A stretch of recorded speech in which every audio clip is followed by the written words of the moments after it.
During this video, we'll review the research paper, Magic at the Marketplace, Choice Blindness for the Taste of Jam and the Smell of Tea, by Hall et al., published in 2010. The paper explores the phenomenon of choice blindness. Choice blindness is defined by the failure to recall choice immediately after making the decision. For example, if you went into an ice cream shop, ordered a scoop of chocolate ice cream, then accepted a scoop of vanilla ice cream without noticing, this would be called choice blindness.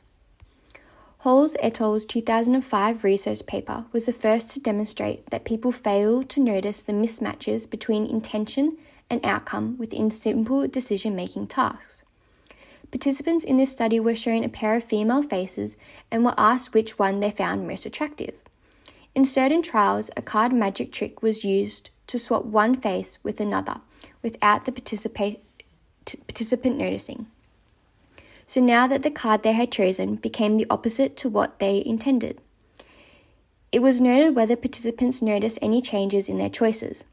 Throughout the study, no more than 26% of the manipulated trials were noticed. Maybe you're thinking to yourself, you'll most likely notice if Chris Hemsworth's face was swapped out with Dudley Dursley's face, for instance.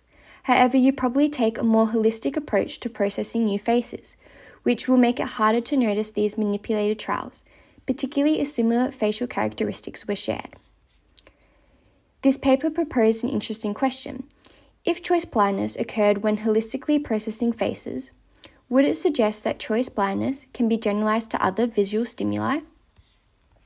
This leads us into the research question of our paper today, by Hall et al., published in 2010, who wanted to know if choice blindness would differ under a less constrained procedure.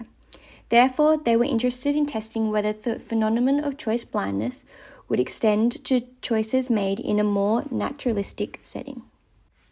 A more natural setting brings us to the supermarket, where consumers are believed to have non-conscious and implicit influences that act on consumer choices.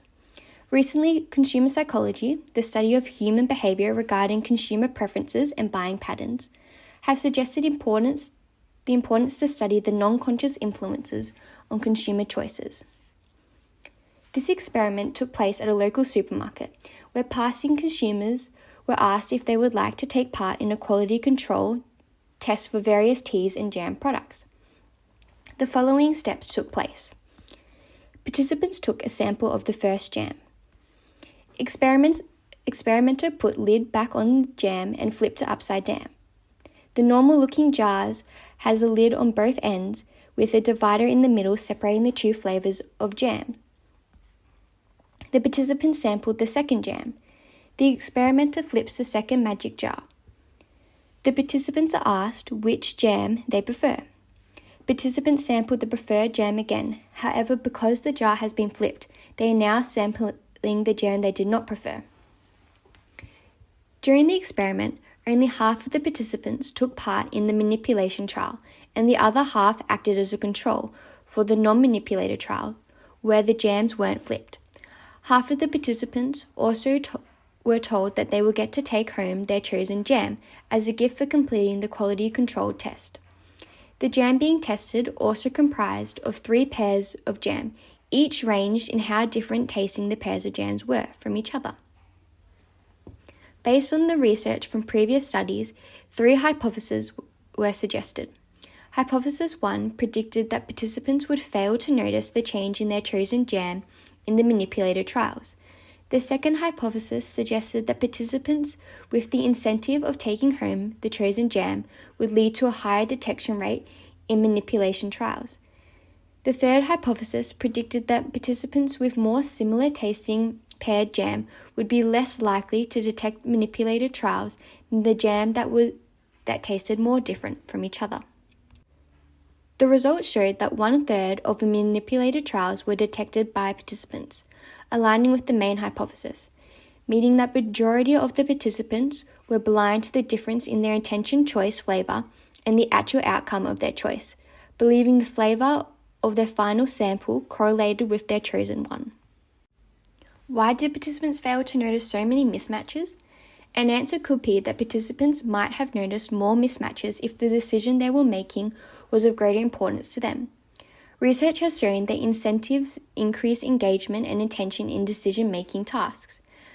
However, in this study, the incentive of receiving the preferred jam as a gift did not generate higher detection rates compared to other trials, contradicting the second hypothesis. This further suggests that choice blindness remains robust even when faced with real-life importance.